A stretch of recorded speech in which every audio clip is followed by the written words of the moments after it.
네, 현재 시간 2시 44분 지나고 있습니다. 안타깝게도 코스닥의 낙폭은 조금 더 커졌어요. 1.38%의 하락을 보여주고 있고 오늘 코스닥 시총 상위 종목의 분위기를 보시면 대다수의 종목이 내리고 있는데 특히나 에코프로가 현 구간 장중 저점 부근에서 움직이고 있습니다. 한 7% 안팎의 내림세를 에코프로 BM과 LNF도 4에서 5%대 내림세를 그러다 보니 전반적인 2차 전지주들의 차익 실현 매도 물량과 함께 코스닥의 지수 타격이 더 크게 나타나고 있습니다. 하락하는 종목의 개수는 870개가 넘어가고 있습니다. 이런 시장에서 또 무엇을 봐야 될지 리스크를 줄일 수 있는 방법 두 분과 함께 알아보죠. 레몬리서치 김민수 대표, 레몬리서치 이상엽 이사 나왔습니다. 어서 오세요. 네, 또 실적도 많이 나왔는데요. 무엇을 봐야 될까요? 첫 번째 특징주부터 바로 만나보겠습니다. 역대 최대 실적에 카카오뱅크가 방긋 웃었습니다. 여신, 수신 부분에서 다 성장이 보여졌고 특히나 주담대를 많이 팔았다라는 그런 헤드라인 기사가 좀 많이 보이던데 1분기 실적이 사상 최대치라면서요?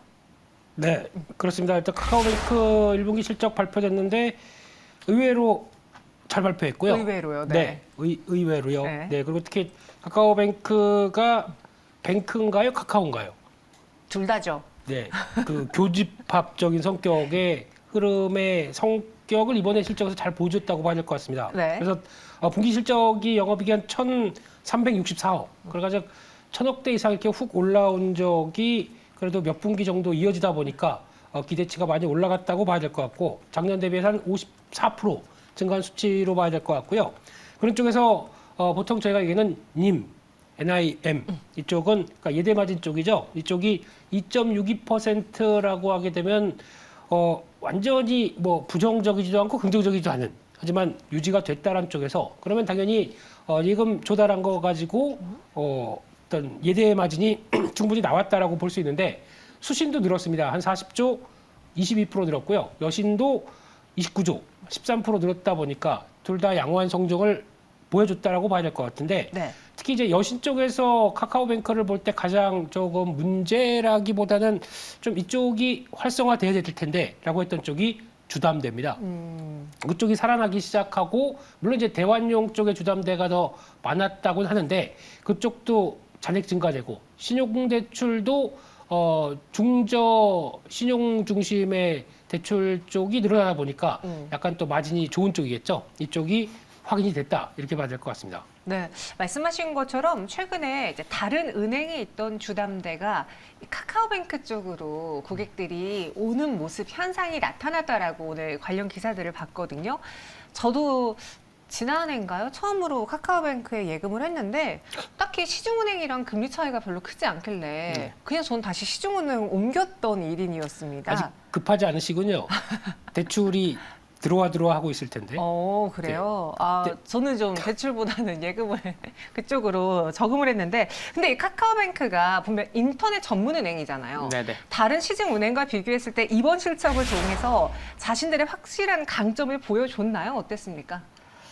앞으로 좀 더 보여주면 좋을 것 같은데. 더는 보여줘야겠죠. 네네. 네. 상장할 때부터 이제 대표님께서 말씀하셨듯이 이게 카카오인지 뱅크인지 근데 이제 이쪽으로 비교도 해보고 또 은행으로도 비교해보고 이렇게 하다 보니까 또 비교해보면은 은행 업종 살펴보면은 여러 이제 평가 지표들이 좀 이제 고퍼다 이제 좀 이제 높은 밸류를 좀 받은 측면이 있었던 거죠. 그래서 네. 그동안 좀 꾸준한 좀 하락을 좀 해왔는데 강점은 역시나 이제 직원의 40%가 이제 기술 인력이다. 그래서 이제 최근에도 이쪽 기술 인력을 가지고 뭐 관련된 사업을 좀 더 키우겠다라는 이제 코멘트도 이제 확인할 수가 있었는데 강점은 그런 것 같아요. 주담대 금리가 4.04%인데 3월 달 기준으로요. 4.04%인데 16개 은행 중에서 최저라고 합니다. 그러다 보니까 이쪽으로 많이 늘었겠죠. 그래서 전분기에 한 8천억 원이 좀 안 됐는데 그 주담대 그 대출 잔액이 근데 1분기에 1조 4천억 원 그러니까 8천억 있다가 한 6천억 이상 증가했을 정도로 굉장히 가파르게 증가한 부분이 있고요. 그리고 또 회사에서는 올해 대출 성장률을 한 10% 달성 가능성이 높다고 얘기한 것을 봤을 때는 이쪽에 또 회사에서는 또 포커싱을 맞추고 있고, 근데 조금 이제 아쉬운 것들은 이제 대형은행들도 이제 모바일 뱅킹 있잖아요. 그래서 이제 그렇죠. 관련 서비스가 있기 때문에 좀 뭐 서비스를 하더라도 좀 뭐 답습하는 거 아니냐, 좀 더 큰 혁신을 보여줘야 되는 거 아니냐, 뭐 그런 의견도 있고, 그리고 앞으로는 이제 이번 이제 FOMC에서도 이제 마지막 금리 인상일 수도 있지 않냐, 뭐 그런 이제 가능성도 있는데, 그래서 순이자 마진도 1분기 순이자 마진이 전분기 대비해서 또 줄어들었어요. 네. 그래서 앞으로 이 부분은 계속해서 또 체크가 필요할 것 같습니다. 체크할 게 굉장히 많네요. 네. 그렇게 된다면은 오늘 사실 실적 때문에 이 카카오뱅크의 주가가 7% 현 구간에서 상승을 보여주고 있고, 장중에는 두 자릿수 상승까지 보여줬는데, 이렇게까지 들었을 때 뭔가 장밋빛 전망보다는 체크할 게 많다라는 이상엽 이사님의 이야기까지만 들어보면 카카오뱅크의 완벽한 추세 전환을 지금 예측하고 들어가기에는 좀 시기상조인 건지요. 어떻게 생각하실까요? 카뱅 얘기하시는 거죠? 네. 카카오뱅크를 볼 때 추세적으로는 체크할 게 많다고 그랬지 않습니까? 네. 그러니까 체크 카드가 많이 쓰여져 있죠. 네, 그래서 오늘 시장도 안 좋은데. 죄송합니다. 네. 예, 그래서 이 변화를 볼 때 가장 중요한 거는 그거 같습니다. 앞서 먼저 말씀드렸던 카카오에 대한 플랫폼 얘기, 그리고 또 은행과 관련된 뱅크 얘기, 이 두 가지가 축을 맞춰서 움직이기 시작한다라고 하게 되면 앞으로 이 플랫폼 관련된 쪽에 밸류를 준다는 얘기는 금리가 좀 변화해야 되겠죠. 그런 현상들, 그리고 또 금리가 이제 어느 정도 다 왔다 하락한다라고 했었을 때 나올 수 있는 테크 기업들의 변화, 이거를 먼저 체크해야 될 것 같고요. 은행은 그렇게 되면 약간 이제 정부의 입김들, 이것까지 생각을 해야 되겠죠. 이 두 개까지 생각해 보게 되면 마찬가지로 확인할 건 있지만, 개인적으로는 카카오보다는 네. 카카오뱅크가 중장기적으로는 훨씬 더 수익 모델이 더 낫지 않을까라는 관점 쪽에서 바라보고 있는데, 하지만 지금 추세 전환과 안착으로 변화가 계속 이끌어진다. 이거는 조금 더 체크하면서 봐야 될 것 같고, 결국은 지금 빠르게 올라온다. 일단 비중 좀 줄였다가 다시 대응하시는 게 맞지 않나 생각됩니다. 만약에 빠르게 올라온다면은 비중을 좀 줄였다가 다시 눈여겨보는 것도 좋겠다. 카카오페이의 경우에는 실적이 좀 좋지 않았어요. 영업 손실 적자폭이 10배나 넘게 커졌다고 하는데, 그럼 카카오페이는 지금 카카오뱅크보다는 더 상황이 좋지 않은 거겠네요? 또 접니까? 네. 카카오페이도 지금 근데 실적 자체적으로는 적자 전환했다라는 쪽으로 봤었을 때는 그렇게 썩 좋지 않을 수는 있겠지만, 내부적인 상황으로 봤을 때는 완전히 부정적이진 않은 것 같고요. 특히 이번에 들어갔던 게 일회성 비용이 좀 있습니다. 인프라 구축 비용 같은 경우나 또 뭐 개발 비용, 이게 조금 더 들어가다 보니까 매출은 한 14% 늘었는데 영업이익이 적자 전환했다라는 거는 다음 분기 때는 좀 나아지지 않겠느냐. 근데 카카오페이를 볼 때 항상 저희가 그런 거 쓰죠. 안정적인 성과 내오는 것보다 한 비용 이렇게 조금씩 발생할 때마다 약간 실적의 불안정성이 커진다. 그런 것 때문에 맘 놓고 대응하기가 좀 어려운 대표적인 종목 같은데, 하지만 안에 들어가 있던 어떤 매출 구성상의 변화를 보게 되면 나쁘진 않습니다. 네. 결제 쪽이 한 18% 늘었고요. 금융 관련된 쪽이 한 20%대, 그리고 기타 서비스가 한 19%대 늘었다는 얘기는 그렇게 다 성장을 하고 있으니까 나쁘진 않다고 보여지고 있는데, 게다가 금융 서비스 쪽이 가장 많이 늘었는데 이쪽이 한 29% 늘었고요. 거기다가 대출 중개액이라든가 카카오페이 증권 MTS 거래액, 이거는 증권사 얘기인데요. 그러니까 카카오페이 증권도 여기 있었구나라는 생각이 들다 보니까 이제 앞으로 이 어떤 모바일에 특화된 증권사가 성과가 냈었을 때 카카오페이가 어떻게 변할 것인가, 이 부분은 앞으로는 계속 체크를 해야 되겠다라는 관점 쪽에서 내용들은 괜찮은데 아직도 실적의 불안정성이 좀 높다 보니까 마찬가지로 일단은 많이 올라오면 정리했다가 다시 보자. 이게 제일 좋을 것 같습니다. 네, 가격적으로 좀 부담이 없는 구간이라고 생각하고, 또 실적이 잘 나온 카카오뱅크는 좋아지네 라고 생각할 수 있지만, 두 분의 이야기를 다 들어보니 정말 체크할 게 많아 보입니다. 현 구간에서 과감하게 들어가기보다는 약간 올라갔을 때 비중을 줄이시고 다시 접근해보는 게 어떻겠느냐. 저희는 트레이딩으로 체크를 해볼게요. 이어서 두 번째 실시간 특징 좀 만나보겠습니다.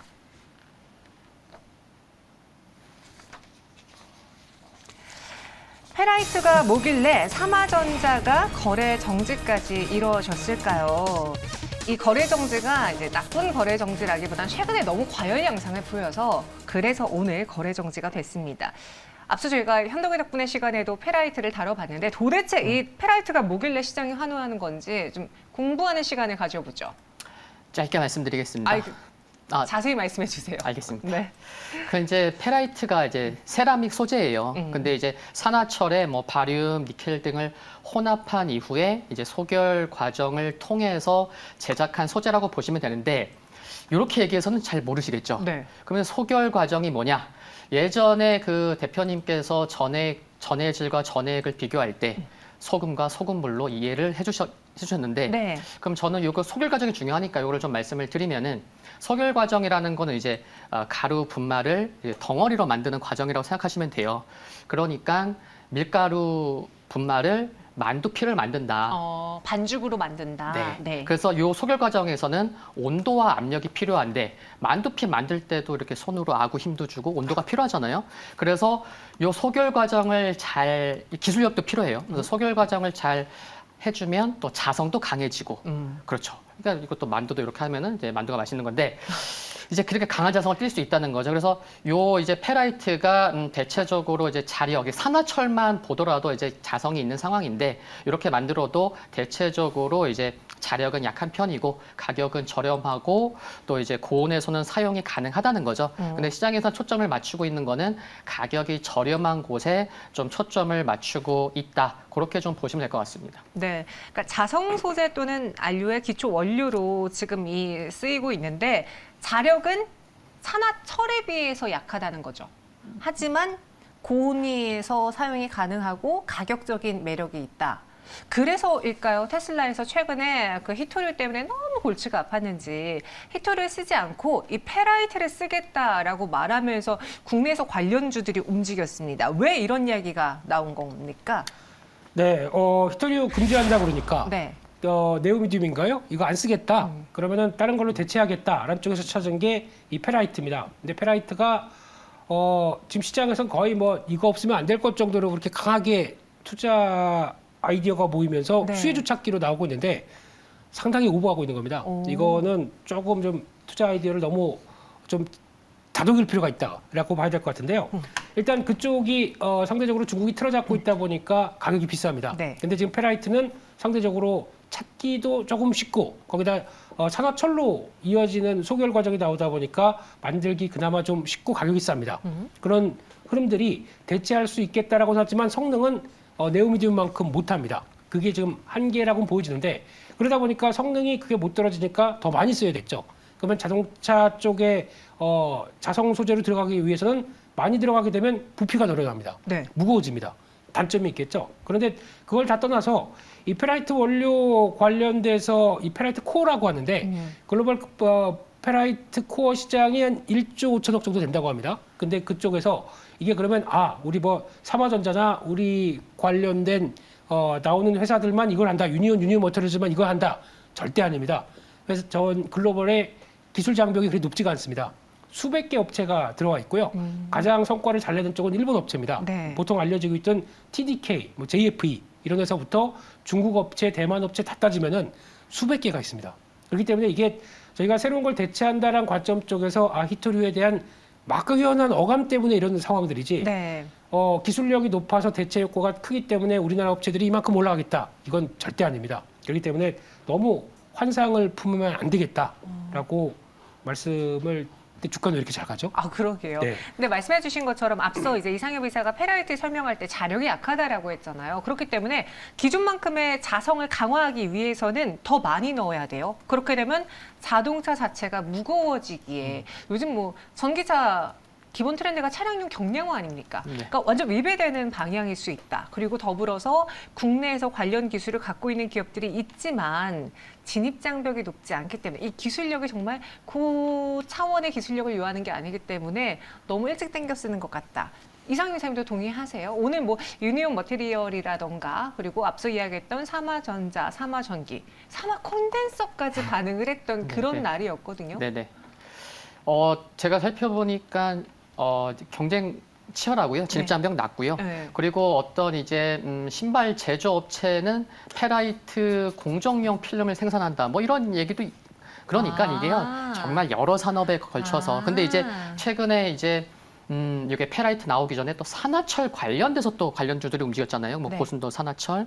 그리고 또 뭐 대장주 중에 저 대장주로 볼 수가 있는데 워낙 강하니까 삼화전자 같은 경우는 유통 주식 수가 1,200만 주밖에 안 돼요. 근데 첫 상한가를 기록할 때 그러니까 첫 상한가였는데 그날의 거래량이 1,000만 주였어요. 그러니까 첫 상한가의 유통 주식 수만큼의 거래량이 붙으면서 상한가를 보였고 이것만으로 좀 특이하죠. 네, 그리고 이제 그 다음날 뭐 2천만 주 이상의 거래가 붙으면서 상승했기 때문에 좀 기술적인 거, 수급적인 부분. 근데 시장에서는 좀 뭐 이렇게 상승하는 이런 트렌드는 조금 더 이어질 것 같긴 한데 테마성 성격이 워낙 강한 것은 좀 참고해야 될 것 같습니다.